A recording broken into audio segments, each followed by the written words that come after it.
Hello everyone, আসসালামু আলাইকুম। বিভিন্ন চাকরির পরীক্ষায় আসা একটি গুরুত্বপূর্ণ প্রশ্নের আমরা সমাধান করব। চলুন শুরু করা যাক। সলিউশন দেওয়া আছে হচ্ছে আমাদের sec θ plus tan θ equal to x হলে tan θ এর মান কত? তাহলে আমাদের দেওয়া আছে sec θ plus tan θ equal to হচ্ছে আমাদের x। এইটাকে আমরা এখন বর্গ করে দেব। sec θ প্লাস tan θ তার হোল স্কয়ার ইকুয়াল টু হচ্ছে আমাদের এক্স স্কয়ার। এখন আমরা এটাকে সূত্র অনুযায়ী ফেলে দেব, অর্থাৎ এ প্লাস বি তার হোল স্কয়ারের ফর্মুলায় আমরা লিখব A square plus 2a B plus B square equal to x square. এখন আমরা একটি সূত্র শিখেছি sec square theta minus tan square theta equal to 1, অর্থাৎ sec square theta equal to আমরা লিখতে পারবো 1 প্লাস ট্যান স্কয়ার থিটা।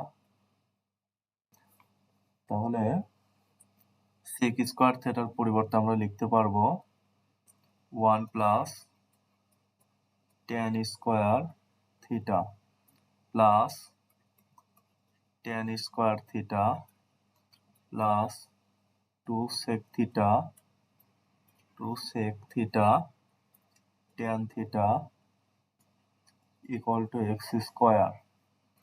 এখন আমরা লিখতে পারবো এই একটা ট্যান স্কয়ার থিটা, এই একটা ট্যান স্কয়ার থিটা, অর্থাৎ আমাদের দুইটা ট্যান স্কয়ার থিটা আছে। 2 tan square theta plus 2 sec theta tan theta equal to হচ্ছে আমাদের এক্স স্কয়ার। এপাশে প্লাস ছিল 1, এপাশে গিয়ে -1 হবে। তাহলে আমরা এখান থেকে কমন নিতে পারি হচ্ছে আমাদের 2 ট্যান থিটা, 2 ট্যান থিটাকে আমরা কমন নিতে থাকে এখানে আমাদের ট্যান থিটা প্লাস সেক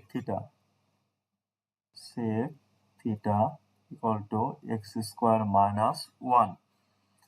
এখন আমরা 2 কে লিখলাম ট্যান থিটা প্লাস সেক থিটার মান হচ্ছে আমাদের এক্স, অর্থাৎ আমরা এটাকে লিখব 2x tan theta equal to হচ্ছে আমাদের এক্স স্কয়ার মাইনাস 1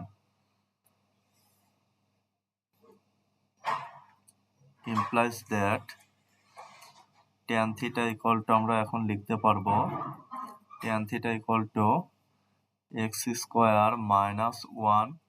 এই পাশে 2x গুণ আকারে ছিল, এই পাশে গিয়ে ভাগ হয়ে যাবে, অর্থাৎ tan থিটার মান হচ্ছে আমাদের x square minus 1 divided by 2x, x square minus 2x square minus 1 divided by 2x, x square minus 1 divided by 2x, x square minus 1 divided by 2x, অর্থাৎ ঘ নম্বর হচ্ছে আমাদের কাঙ্ক্ষিত অ্যান্সার। ধন্যবাদ সকলকে। আসসালামু আলাইকুম।